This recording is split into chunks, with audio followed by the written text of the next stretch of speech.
ど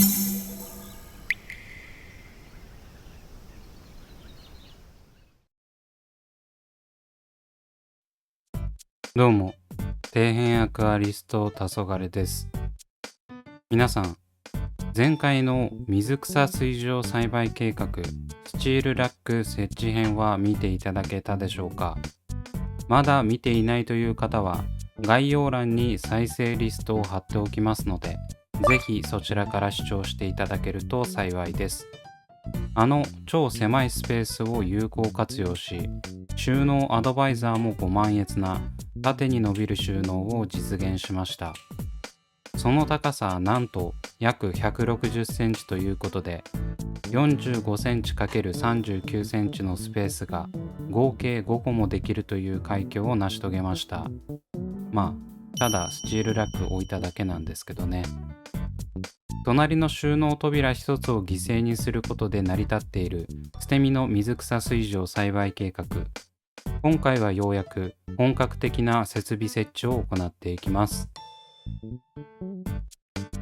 というわけで早速やっていくんですが、まず必要になってくるのは水草を入れるための容器です。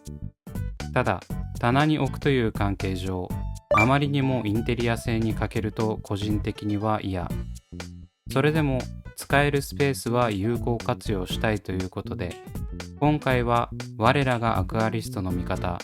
ダイソーで数時間悩みに悩んだ末に容器を買ってきました。まず最初に買ったのはいつもの化学式 CO2 に使うクエン酸。なんか供給が途絶えたりすることもあるそうなので、うちには1年分以上の重曹とクエン酸のストックがあります。今回も 210g 入りを6個買いました。そして肝心の水上栽培用の入れ物がこちら M70 ライフトレイです。こちらはダイソーでしか売ってないシンプルな入れ物になっています。確か S、M、L くらいのサイズ展開がされており、そのサイズの中でも高さが違う容器が複数種類販売されています。その数は多岐にわたり自分の頭を悩ませました。高さが低すぎるとそれはそれで水上栽培しづらいし、幅と奥行きの寸法が棚板にビチッと収まりきるものを見つけるのは本当に苦労しました。コンテナっぽいやつも買おうと思ったんですが、やはりデザイン性も重視したいということで、スマホ片手に一人でうなりつつ吟味。とりあえずこの白い箱を14個買いました。続いて取り出したのはこちら。箱同士を連結固定させるためのパーツです。これをはめ込むだけで簡単に箱同士をくっつけることができる便利アイテムです。サイズもいくつかあって悩んだんですが、できるだけしっかり連結できた方がいいだろうということで大きめのをチョイス。このようにしっかりと固定することができます。それでは早速箱を設置していきます。いかに多くこの棚1枚に敷き詰められるか考えていたんですが、最初はこんな感じで落ち着きました。パッと見結構びっしりしてるし、隙間ないじゃんと思われるかもしれませんが、横幅がなんかもったいないんです。これが一番頭を悩ませた部分で、四隅にあるポールのせいで効率的な置き方がなかなか見つからない。ただの四角形であれば、その面積に合わせて入れ物を買えばいいんですが、ポールが棚板の内側にあるため、四隅に干渉しないようにサイズを考えないといけません。しかし、安直に全てをポールの内寸に合わせてしまうと、奥行きと幅がもったいないです。なので、有効活用するためには、幅か奥行きのどちらかをポールの外寸に合わせる必要があるわけですね。そこでたどり着いたのがこの置き方。先ほどは横向きに置いていたんですが、縦3列に置いていきます。この幅はポールの内寸ギリギリで、余りはほぼありません。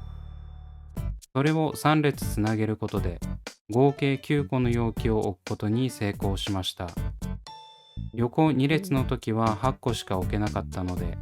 容器1個分得したわけですね。どうしてもどちらかの内寸に合わせないといけない都合上、幅は若干損していますが、この容器で最大限スペースを有効活用できる置き方はこれしかないことが分かりました。本当は縦幅の方が面積的には広いんで、そっちを外寸に合わせたかったんですが、この容器のサイズでは不可能でした。それでもこれだけシンデレラフィットしてるなら満足です。あとは先ほどお見せした連結パーツを取り付ければ OK です。続いて購入してきたのはこちら。ダイソーに売っているガラスポットです。これは定期的に話題に上がる超安いのに可能性が無限大でおなじみのガラス製品ですね。都会ではなかなか見かける機会がないくらいの人気商品らしく、水上栽培をする上では重要なアイテムです。価格は200円ととても安く、直径が同じで高さが違う製品がいくつかラインナップされています。今回購入したものは一番高さが高いもので13センチあります。これであれば、このように売られているポットのブセファランドラなどもすっぽり収めることができます。蓋を閉めれば湿度 100% で管理もできるし、状態も見やすくインテリア性も高いので素晴らしいの一言です。これと同じようなものが ADA でも販売されていますが、1個数千円するので、正直ロゴが書いてあることとガラス蓋の縁がちょっと長いことくらいしか違いがないので、個人的にはこれで十分です。ということで、こちらもいっぱい買ってきました。何個買ったかというと、こんな感じで次々と出てきます。実際どれくらい使うかがわからなかったので、100均で見かけ次第コツコツと買い集めていました。たまに遠方のダイソーにも車を走らせかき集めたんですが、いくら田舎といえど、これだけの数を揃えるのは苦労しましたね。水上栽培をできるだけおしゃれにしようと思い立ってから、地道に数ヶ月集めた甲斐があり、合計21個ものガラスポットを手に入れました。続いて、先ほどお話しした白い入れ物なんですが、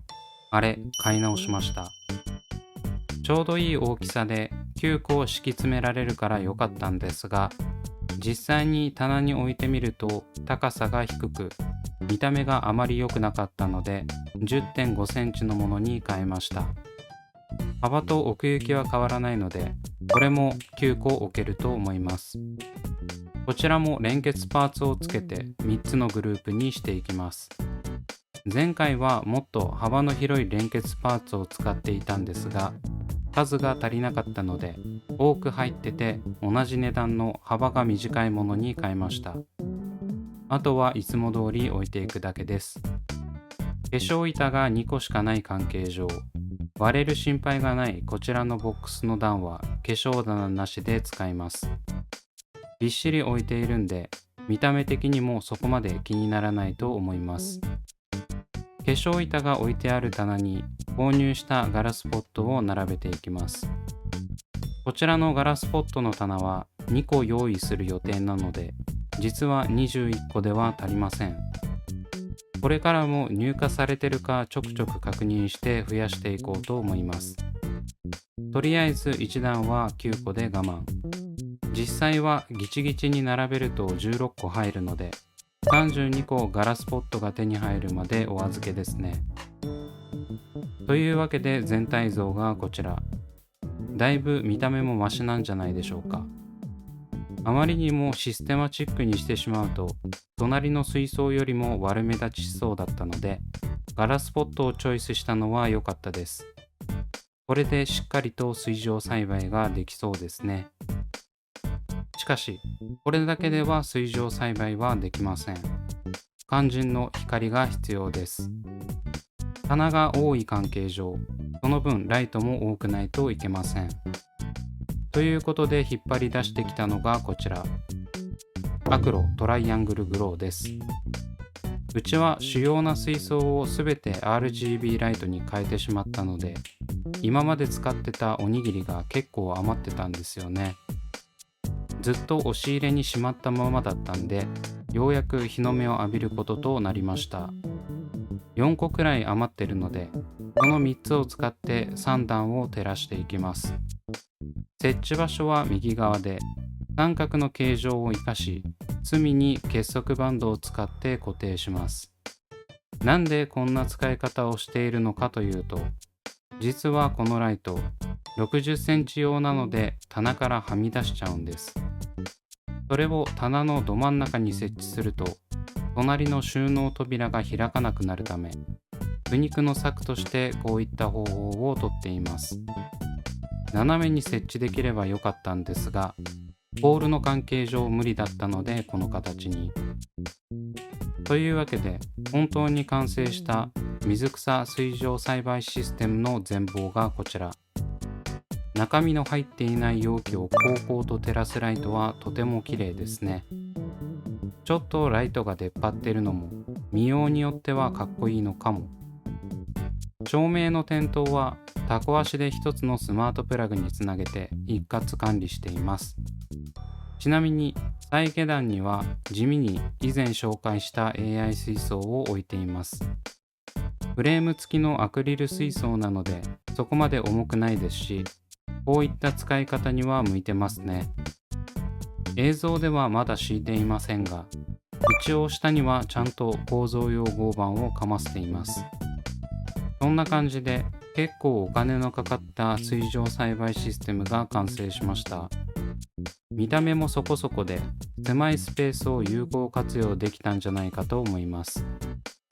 正直屋外でした方がコストもかからないんですが、ロマンには変えられないですしね。また水上栽培以外にもブセなどの陰性水草を湿度 100% で管理したいので、屋内がベストだと判断しました。ちなみにライトは明らかにおにぎりだとオーバースペックだと思うので、もし真似しようと思っている奇特な方がいれば、安価な LED ライトを使用することをお勧めします。おにぎりは1つ確か60センチ用で29ワットくらい消費するんで、電気代も高くつきますしね。というわけで次回は実際にこの棚を使って水草を水上化していきたいと思います。続きが気になる方はぜひチャンネル登録してお待ちください。というわけで今回はここまで。Twitter と Instagram もやっておりますので、そちらも見ていただけると嬉しいです。それではご視聴ありがとうございました。